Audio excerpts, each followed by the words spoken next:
सलाम, नमस्ते, सत श्री अकाल। मैं हूं रजा और आप देख रहे हैं रजाग्राफी की इंटरनेशनल प्राइम टाइम रिपोर्ट, वो भी पार्ट 2। मैं आपको बताने वाला हूं कि पाकिस्तान का कांड क्या है। पाकिस्तान के कांड की लिस्ट खुल गई है मेरे दोस्तों। ब्रिटेन की इंटेलिजेंस पूरी तरह से दावा किया है, रिसर्च करके सबूत पेश किए हैं। इसमें बीबीसी भी शामिल है, बीबीसी उर्दू ने भी सारे सबूत पेश किए हैं। जिसके बाद फंस गया है पाकिस्तान। कौन नाराज हो सकता है मैं बताता हूं आपको। रशिया नाराज हो सकता है पाकिस्तान से। पाकिस्तान रशिया से सस्ते दामों में तेल लेना चाह रहा था और रशिया का काफ़ी करीबी बनने की कोशिश कर रहा था, लेकिन अब यह मामला उल्टा पड़ सकता है। मामला कुछ ऐसा हुआ है कि ये देख लीजिए, पूरी रिपोर्ट आपके सामने रख रहा हूँ, हिंदी में है। इसके अलावा अंतर्राष्ट्रीय लेवल की रिपोर्ट्स भी यहाँ मौजूद हैं। बता दूं कि यूक्रेन को हथियार बेचे हैं पाकिस्तान ने, जी हाँ, गोले बेचे हैं। ब्रिटिश मीडिया ग्रुप की पड़ताल के बाद पता चला है कि 36.3 करोड़ डॉलर की डील सबूत के साथ हुई है। जी हाँ, सबूत पेश किए गए हैं। पाकिस्तान की जो सरकार है अपने ऊपर लगे हुए इल्ज़ाम की सफाई नहीं दे रही है। इसी रिपोर्ट के अंदर, दैनिक भास्कर की रिपोर्ट के अंदर बीबीसी का सोर्स ये वाला पेज देखिए। बीबीसी ने खुद ये लिखा था कि नूर खान एयरबेस से 5 खुफिया परवाजें और अमरीकी कंपनियों से पाकिस्तान के लाखों डॉलर के असलहे फराहमी के मुआहदे क्या जाहिर करते हैं। ये बीबीसी उर्दू ने पहले ही लिख दिया था और सबूत भी पेश किए थे। आइए, जो ब्रिटेन की मीडिया और इन्वेस्टिगेटिव रिपोर्टर्स हैं, उन्होंने जो साबित किया है वो ये है सबूत। इस सबूत से साबित हुआ है, देख लीजिए दोस्तों। पाकिस्तान ने एम्यूनेशन, इसके अलावा अलग तरह की राइफल में लगने वाली गोली, तोपें, कई तरह के हथियार, इस तरह से कई मर्तबा अमेरिकी कंपनियों के ज़रिए ब्रिटेन को दिए। ब्रिटेन का वो कार्गो जहाज़ 3 से 4 मरतबा आया और हथियार लेकर यूक्रेन के पड़ोसी देशों में उतरा, जहां बरतानिया का एयरबेस है। अब जाहिर सी बात है वहां से हथियार यूक्रेन ही गए हैं और इस कांड पर, पूरे ही तगड़े कांड पर पाकिस्तान खामोश है। पाकिस्तान बोला है लेकिन दूसरे मुद्दे पर बोला है और तालिबान पर इल्ज़ाम लगाया है। तहरीक तालिबान पाकिस्तान इस वक्त पाकिस्तान में ख़तरनाक तौर से एक्टिव है और काफ़ी ज़्यादा पाकिस्तान की गवर्नमेंट टीटीपी से परेशान है क्योंकि टकराव बढ़ रहा है। ऐसे में पाकिस्तान की गवर्नमेंट ने इल्ज़ाम तालिबान पर लगाया है। कहा है कि टीटीपी और तालिबान एक ही सिक्के के 2 पहलू हैं और तालिबान ही टीटीपी को कंट्रोल कर रहा है। इसके अलावा पाकिस्तान ने नए कुछ रास्ते अफ़गानिस्तान से जुड़े हुए खोल दिए हैं ताकि अफ़गानिस्तान के रेफ्यूजी जल्द से जल्द पाकिस्तान से निकल सके। उधर फ्रांस का भी खेला देख लीजिए। फ्रांस ने इतने सारे, देख रहे हैं आप, तस्वीर देख रहे हैं, दर्जनों आर्म व्हीकल आर्मीनिया को भेज दिए हैं।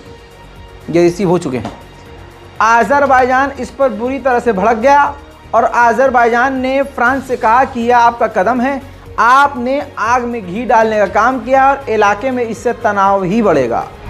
एक अजीब सी खबर है। म्यांमार में 2-2.5 साल से मिलिट्री कूप है, मिलिट्री का कब्जा है। जो आम जनता की सेना है, जो टुकड़ी बनी है, वो फिलहाल म्यांमार की सेना पर भारी पड़ रही है। ऐसे में म्यांमार के अंदर ही रूस की सेना म्यांमार की सेना के साथ मिलकर एक्सरसाइज कर रही है। वहीं दोस्तों, तालिबान को सारा दिन बेवकूफ़ समझने वाले और बेवकूफ़ समझकर गालियां बकने वाले लोग इस वक्त दुनिया से गायब होते हुए नज़र आ रहे हैं। न जाने कहाँ गए। ये तस्वीर देखिए, ये ऐरे गहरे नहीं, ये वही तालिबानी सैनिक हैं जो भाई साहब रोड पर देखिए स्केटिंग करते हुए पेट्रोलिंग कर रहे हैं। ये अफ़गानिस्तान की सिक्योरिटी फोर्सेस हैं जिनकी ट्रेनिंग आपको साफ नज़र आ रही है। इसके अलावा एडवांस हथियार चलाना, तोप चलाना, हथियारों को रिपेयर करना, अटैक हेलीकॉप्टर को ठीक करना, ये सब चीज़ें तालिबान सीख चुका है और कर चुका है। उधर मेरे दोस्तों एक बड़ी खबर आ रही है।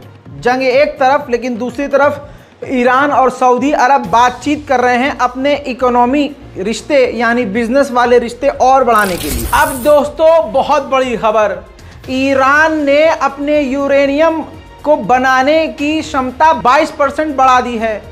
यानी अब कहा यह जा रहा है कि ईरान के पास इतना यूरेनियम इकट्ठा हो गया है कि ईरान जब चाहे एक साथ 3 न्यूक्लियर बम बना सकता है। ये पूरे मिडिल ईस्ट और पूरी दुनिया को हिलाने वाली खबर आपको मैंने बताई है, वो भी सरप्राइज है, टाइटल पर कहीं नहीं है, शुरुआत में कहीं नहीं है, इसलिए कहता हूं रिपोर्ट को पूरा देखा करिए। सीरिया के प्रेसिडेंट बशर अल असद पूरी तरह से फंस गए हैं। बता दूं कि 2013 में बशर अल असद ने अपने ही देश के लोगों के ऊपर हमला करवा दिया था, जिसमें 1000 से ज्यादा लोग मारे गए थे और उनके ऊपर केमिकल अटैक करवाया था। इन्वेस्टिगेशन हुई, इन्वेस्टिगेशन के बाद साबित हुआ कि यह बंदा क्रिमिनल है, यानी बशर अल असद क्रिमिनल है, जानबूझकर इसने 1000 आम लोगों को मरवा दिया।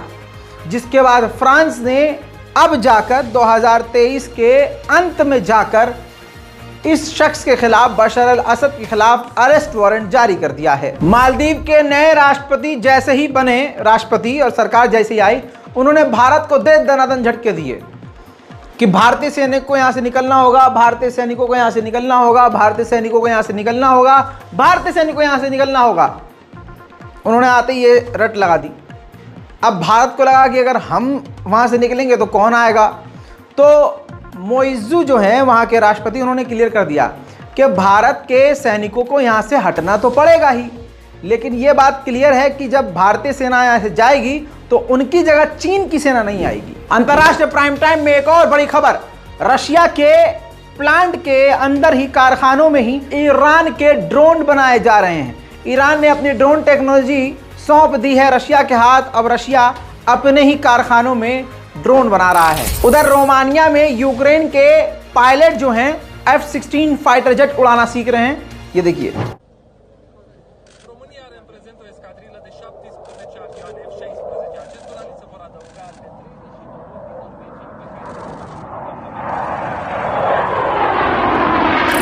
उधर यूक्रेन के राष्ट्रपति ज़ेलेंस्की ने कहा है कि सर्दियां आ गई हैं और अब रशिया ने अपने हमले बढ़ाना शुरू कर दिए हैं। अंतर्राष्ट्रीय प्राइम टाइम रिपोर्ट में आज और अभी के लिए इतना ही। रिपोर्ट को शेयर कीजिए, चैनल को सब्सक्राइब कीजिए और अपनी राय कमेंट में जरूर लिखिए। जय हिंद।